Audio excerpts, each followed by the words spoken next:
اللہ کی عبادت کے بعد، توحید کے بعد، صلاۃ کے بعد سب سے عظیم نیکی ہے۔ ابن عباس رضی اللہ تعالی عنہما کے پاس ایک آدمی آیا، سوال کرتا ہے کہ میں نے ایک آدمی کو قتل کر دیا ہے، میں نے ایک آدمی کی جان لے لی ہے، حلق لی من توبہ، کہ اللہ میری توبہ قبول کرے گا، میں اپنے آپ کو گناہ سے صاف کرنا چاہتا ہوں۔ ابن عباس رضی اللہ تعالی عنہما جواب دیتے ہیں، فرماتے ہیں، سوال کرتے ہیں کہ کیا تمہارے والدین میں سے کوئی باحیا، کوئی زندہ ہے؟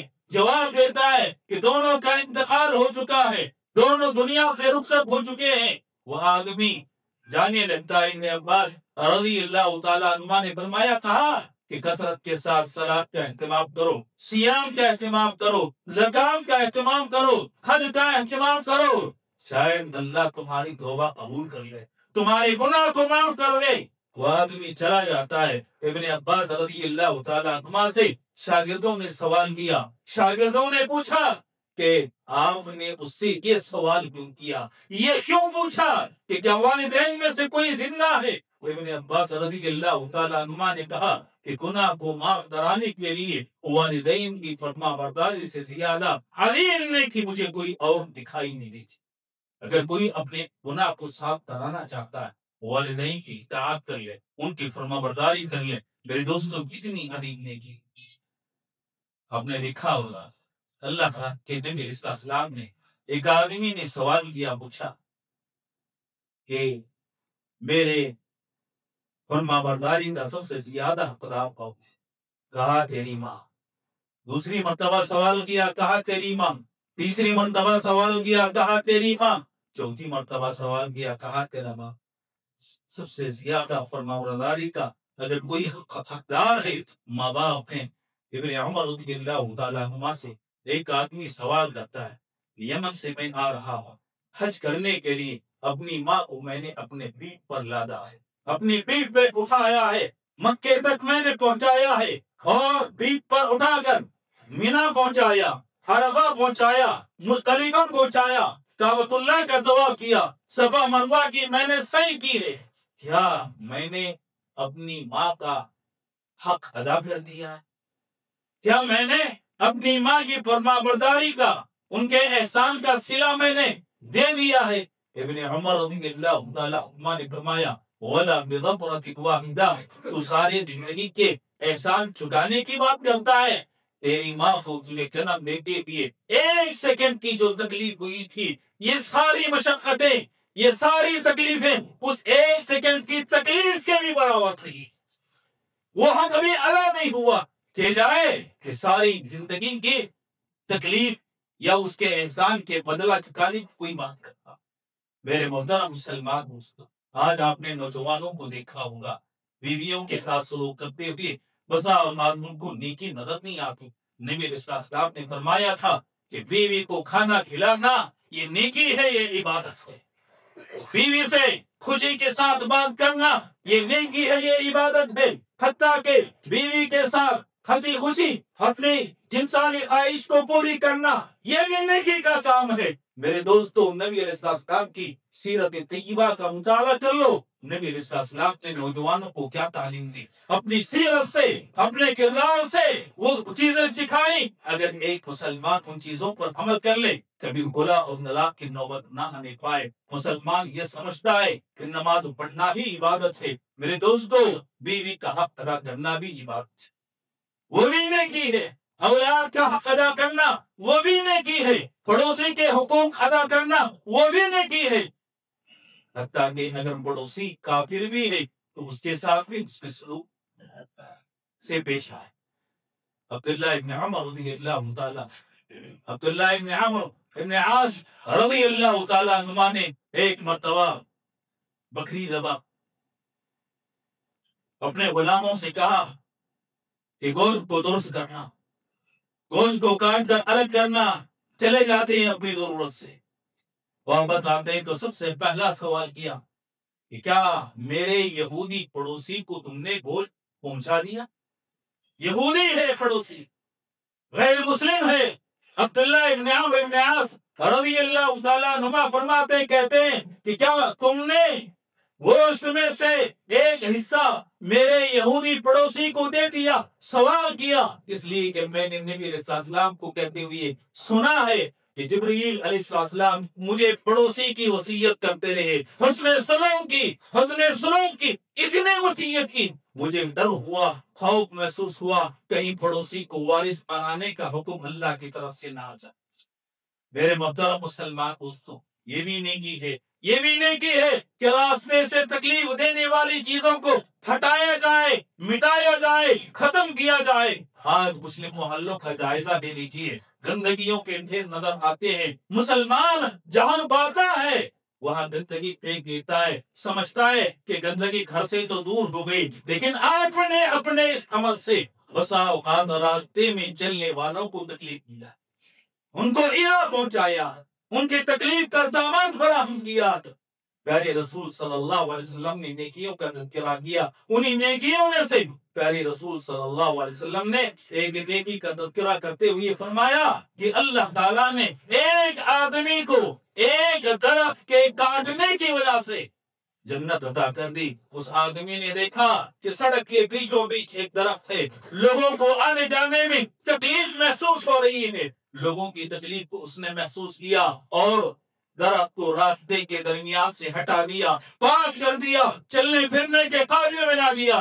اللہ کو اس کا عمل اتنا پسند آیا کہ اسی ایک عمل کی وجہ سے اللہ نے اس کو جنت عطا کر دی. میرے محترم مسلمان کو یہ نیکیاں, یہ عمل صالح ہے. آپ اپنے بھائی سے مسکرا کر ملتے ہیں, یہ بھی نیکی ہے. مصافحہ کرتے ہیں, یہ بھی نیکی ہے. سلام کرتے ہیں, یہ بھی نیکی ہے. اس کی خیر خواہی چاہتے ہیں, اس کی بھلائی چاہتے ہیں, یہ بھی نیکی ہے. اپنے دل کو حسد سے, بغض سے, کینے سے, غرض سے پاک رکھتے ہیں, یہ بھی نیکی ہے. کسی مسلمان کا برا نہیں چاہتے, یہ بھی نیکی ہے. نیکیوں کے اتنے راستے ہیں کہ آدمی ان میں سے کوئی بھی اختیار کر لے. مساوات ایک نیکی انسان کی کامیابی اور نجات کے لیے جنت میں داخل ہونے کے لیے کافی ہو جاتی ہے, اگر اللہ کو وہ نیکی پسند آ جائے.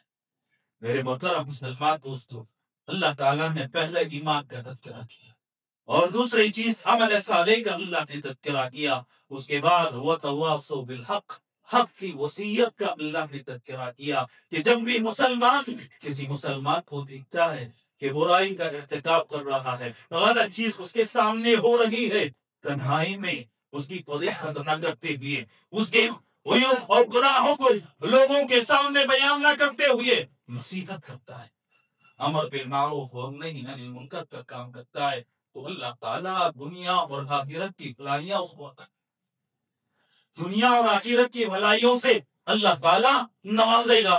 لیکن آپ نے دیکھا ہوگا حق کی وصیت کے نام پر بسا اوقات اس کی عیوب کی تشہیر کی جاتی ہے. یاد رکھیں, من ستر مسلما سترہ اللہ, جو آدمی کسی مسلمان کے گناہوں کو چھپاتا ہے, اس کی پردہ پوشی کرتا ہے, قیامت کے دن اللہ تعالیٰ اس کے گناہوں کو چھپائے گا. قیامت کے دن اس سے گناہ چھپائے جائیں گے, اللہ معاف کرے گا اور اللہ تعالیٰ گناہوں کو معاف کر کے گناہوں کو نیکیوں میں تبدیل کرے گا, جنت میں جگہ پائے گا. میرے محترم مسلمان دوستو, نصیحت اس کا نام ہے کہ آدمی خیر خواہی کے ساتھ مسلمان کی بھلائی کے لیے تنہائی میں اس سے نصیحت کرے. یہ نہیں کہ سارے لوگوں کے سامنے گناہوں کا اعلان کر کے فضیلت کا کام کرے. پیارے رسول صلی اللہ علیہ وسلم نے کبھی کسی کا نام لے کر آپ نے فضیلت کا کام نہیں کیا. آپ سمجھاتے, نصیحت کرتے, تنہائی میں بلا کر سمجھاتے. یہی صحابہ کا طرز عمل. وَتَوَاصَوْا بِالْحَقِّ, حق کی وصیت کرنا, اور حق کی وصیت کرتے ہوئے کوئی تکلیف ہوتی ہے تو اللہ تعالیٰ نے چوتھی چیز بیان کی, وَتَوَاصَوْا بِالصَّبْرِ, ایک دوسرے کو صبر کی تلقین کرتے ہیں, صبر سے کام لیتے ہیں. جب آپ حق بات سمجھانے کی کوشش کریں گے, بس آپ تکلیفیں آئیں گی, مشقتیں آئیں گی, آپ کو قتل کی کوشش کی جائے گی, آپ کو مارا جائے گا, آپ کو گالی دی جائے گی, آپ پر تہمتیں لگائی جائیں گی. لیکن مسلمان صبر سے کام لے, صبر کرے, ساری تکالیف کو برداشت کرے. کس کے لیے برداشت کرتا؟ رب العالمین کے, اس کے دین کے لیے, اس کے کلمے کو بلند کرنے کے لیے. قرآن مجید کی دعوت کو عام کرنے کے لیے، لوگوں کو اللہ سے جوڑنے کے لیے انسان والی ساری تکلیفیں سہتا ہے، تو انسان کو چاہیے کہ اس راہ میں جو مشکلیں پیش آتی ہیں صبر سے کام کرے، صبر سب سے بہترین اختیار۔ پیارے رسول صلی اللہ علیہ وسلم سے المؤمنین نے سوال کیا، پوچھا یا رسول اللہ صلی اللہ علیہ وسلم، آپ کی زندگی میں سب سے زیادہ تکلیف دینے والا دن کون سا، سب سے زیادہ مصیبت والا دن آپ پر کون سا تھا؟ پیارے رسول صلی اللہ علیہ وسلم نے فرمایا سب سے زیادہ تکلیف والا مصیبت والا دن میری زندگی میں وہ تھا جب میں اب یار لائف کے پاس دین کی دعوت لے کر مکے کے کافروں سے مایوس ہونے کے بعد پہنچا، دین کی دعوت اسلام سمجھائے، اس کو جنت کی طرف بلایا، جہنم سے بچانے کی کوشش کی، بجائے میری بات سننے کے اس نے تعین کے اوباشوں کو میرے پیچھے لگا دیا۔ پیارے رسول صلی اللہ علیہ وسلم فرماتے ہیں مایوس ہو کر میں وہاں سے نکلتا، میرے پیچھے بدماشوں کا ایک ٹولہ ہے، ہاتھ میں پتھر ہے، پتھر پیچھے نوجوان اس پر پھینکتے جاتے ہیں۔ آپ کو سبور کہ نبی علیہ السلام سید الاولین والآخرین، جن کو اللہ نے آدم کی اولاد کا سردار بنایا دنیا اور آخرت میں، وہ سردار راستے میں چلتے ہوئے جا، اس کے پیچھے بدماشوں کا ایک ٹولہ ہے، ہاتھوں میں پتھر ہے اور پتھر پھینکتے جا رہے ہیں، مارتے جا رہے ہیں۔ پیارے رسول صلی اللہ علیہ وسلم لہو لہاب ہو جاتے، یہاں تک کہ پیٹ سے رسنے والا خون آپ صلی اللہ علیہ وسلم کی جوتیوں میں جمع ہو جاتا ہے، جوتیوں میں اکٹھا ہو جاتا ہے۔